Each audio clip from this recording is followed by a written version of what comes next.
Hi, Gene Burnett from GeneBurnett.com. I thought we'd talk a little bit today about changing the pace of your practice if you practice Tai Chi forms.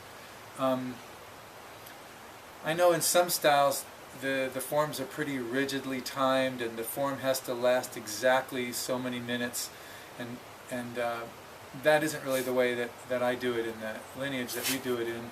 It's connected to your breath. So you're going to exhale when you issue and inhale when you coil, generally. That being said, there's also what I call the pace of the moment. And the pace of the moment is, for instance, in the wintertime it's more chilly out here. So I practice a little bit more, a little faster, a little more energy, a little more flow-oriented practice, because it gets a little cold out here and we're kind of moving a little bit faster. In the summertime I might slow down and relax a little bit more and focus on softness and go a little more slowly. Also, there's the pace of the moment, which is your personal moment. Like in general, you might be working on slowness and softness and relaxing really deeply into the positions, or in general you might be focusing on martial applications, or you might be focusing on flow and connection and less concerned with going super slow. There's that sort of the general way that you're doing it. In any case, I call all of those things the pace of the moment, meaning like what you happen to be working on now. What I'd like to recommend you do is that every once in a while do it differently from the way that you normally do it. If you've been working on flow and doing it with smoothness, or maybe some fudging or doing some speed or faster movements, once in a while slow way down and do the form super slow. And just see what it's like. See if it has anything to offer you. You might realize that, oh, slow is nice, but it's just not my thing right now, it doesn't feel right. Or you might notice that slowness really has something to offer you. It might slow down your practice a little bit, or you might decide that you want to do it slow once a week, or slow every couple weeks, or every other day, or whatever.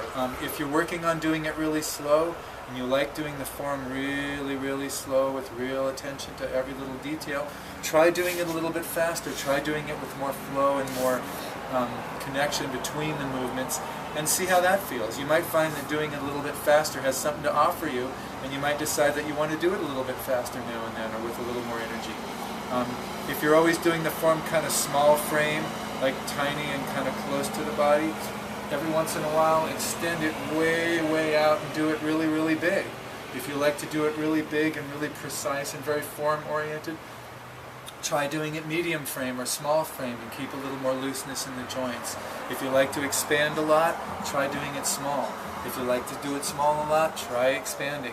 In other words, change your pace, change the angle, change the way that you normally do it, and just see if there's something there for you. See if it offers you something. If it does, great. It might affect the way you practice in general, or it might just give you some ideas for ways that you can theme some of your practices. So I guess my general advice is don't get stuck in a rut and don't focus on doing it the same way all the time.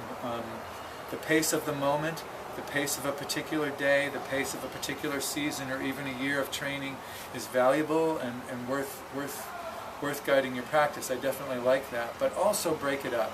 Break it up intentionally and see if there's anything there for you. If there is, lovely, incorporate it. If there isn't, let it go and go back to what you were doing. So just a little tip, if you like this kind of thing, please subscribe to my YouTube channel or visit my website, GeneBurnett.com.